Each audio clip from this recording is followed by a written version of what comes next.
The Farsa as well as the Jawhead. Team Malaysia with the exact same lineup. Ladies and gentlemen, we're about to jump into game number 2, Malaysia against Philippines. Will the score change towards Malaysia, or will Team Philippines continue on their rampage?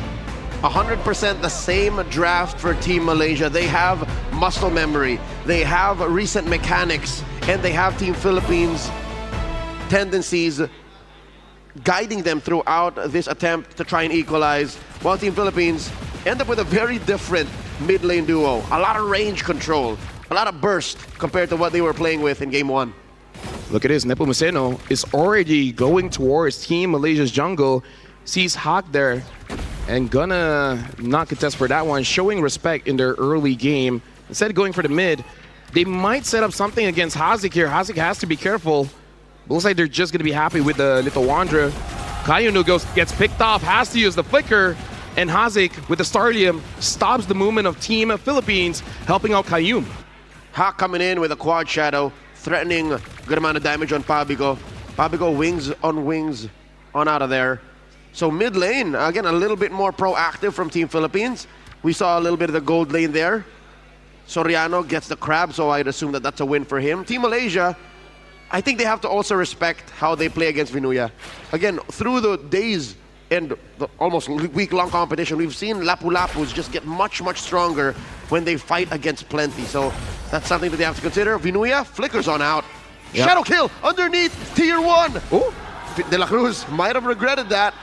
Little mini heart attack moment there. Kayum wants to finish the job. It's okay, Vinuya is still surviving. Had to use the flicker, but I think all else considered with that ejector, it's not that bad. I mean, it could have been worse. He didn't die, but you can see in the player cam how he's smiling about what was almost a little oopski. Yeah. In mid, Team Philippines gaining control, but it's Malaysia who's first to the turtle. Kayum gonna be scouting here. Pabico knows Kayum is there. Traction pulse onto De La Cruz, taking a lot of damage, but Nepomuceno is there. Hawk has no more HP. Idrin gets first blood, but this turtle is gonna get taken by Nepomuceno, and all the while Hawk gets taken down by De La Cruz.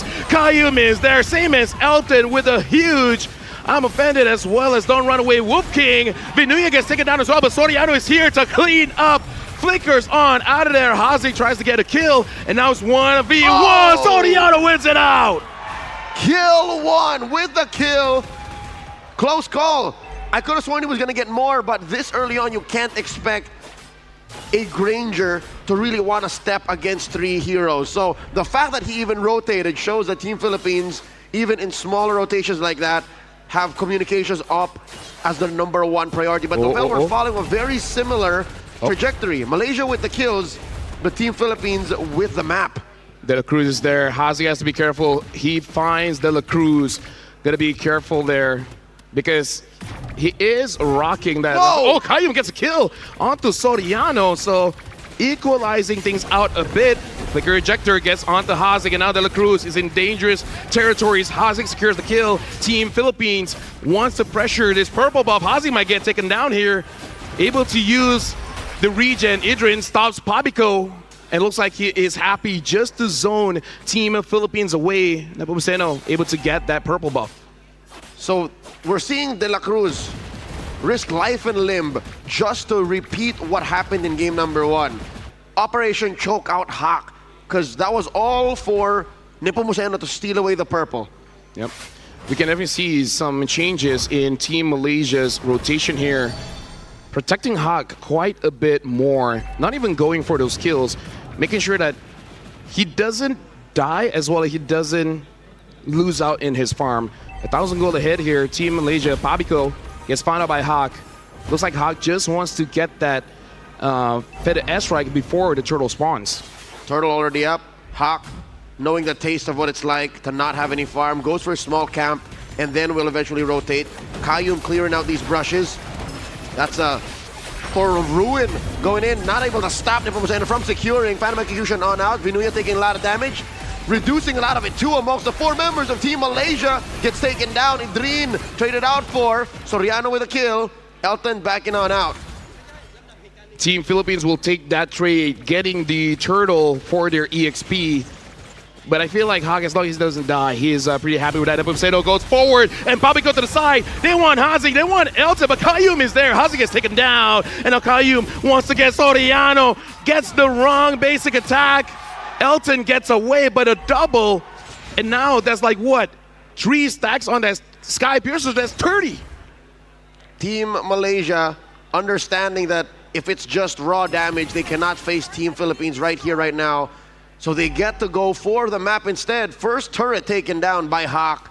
Looking at the levels 7 to 8. So this is a much better situation, but Nepomuceno at it again, stealing away the orange. Shadow kill, plus a traction pulse. De La Cruz looking to escort Nepomuceno for the retreat. Good on Team Philippines, making sure that Nepomuceno is not on a solo mission, considering that Team Malaysia this time is protecting the jungle a little bit more. But still, Team Philippines has great success on making sure that Hawk does not get to farm up. Level 8 for Hawk, level 9 for Nepomuceno. Not as bad as game number 1, but still, there is a lead. And the map is looking much, much better. Ejector onto Kayum. Kayum flickers on out. Half health, almost immediately. Feathered airstrike. Hawk goes in and goes out just as quickly.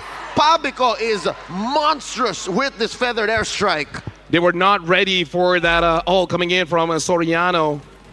The Death Sonata. That was a big, I was surprised. Team Malaysia was definitely not ready for that, but they should remember that moving forward. Looks like Elton trying to get more pressure down bot, getting the minions. Team Philippines so far has been on top on this turtle all the way through. They should be able to get this one as well. Nepomuceno with a secure, taking that turtle, and it's happening again. Nepomuceno at 10, Hawk at 8. Team Malaysia, it seems like almost is never enough. Hawk is getting the farm, yes, but Team Philippines are also adjusting to what Malaysia's doing. Is this because they're friends? They're like, they hey, know each other. They're like, hey, we got to take him down. Like, just trust me, guys. Elton taking quite a bit of damage from Pabico here. And look at the jungle. Team Philippines is controlling the lower portion of the map here. Despite, in terms of turrets, only 1 turret has been taken down in this 7-minute bout. But still, Team Philippines the one in control. Pabico, how often does that happen? Afarsa stopping the Hilda from checking the brush. Pabico has been very good at reading situations. And finally, Team Philippines with a push. What this is doing, not just the Hawk, but also Team Malaysia, is they're denying the engagements. In goes Vinuya. Look at the back line. Kayum takes a good amount of hits. Soriano gets the kill. Pabico with the feather airstrike. Hazik bites it. Elton 2. Idrin between 4. Shadow kill by Hawk. Quad Shadow 1 through another kill for Soriano. Idrin, the only survivor. Team Malaysia in shambles. And we can see this is the I would say the signature style of Team Philippines here, boxing Team Malaysia in, attacking from different angles. From the side, we got Pabico. From the front, we got Nepomuceno. And all the while, De La Cruz separating Kayum from the team. So their protection, the Hilda was not there. That was one of the cleanest fights that Team Philippines has showcased going up against Team Malaysia here. The Sansan duo, just these two pushing back 4 or 5 members of Team Malaysia, allowing Nepomuceno to escort a huge chubby wave down bottom. This is a playstyle we've seen through game 1, now game 2. If Team Philippines has been cooking this in the oven, this is a brand new style of what they call a liquid stampede. It's a slow start, but once they get that chokehold, it's almost unstoppable. A 6,000 gold lead incoming with the Lord spawning up top. It's really about Team Malaysia. How are they going to defend this time? Because there were quite a few things that they have to remember what Team Philippines did. Number 1, De La Cruz. He is not aiming for Hawk, he's aiming for Kayum, making sure that this Hilda does not get onto Nepomuceno, Vinuya, or even Soriano. So a different way to play here for sure. Whoa!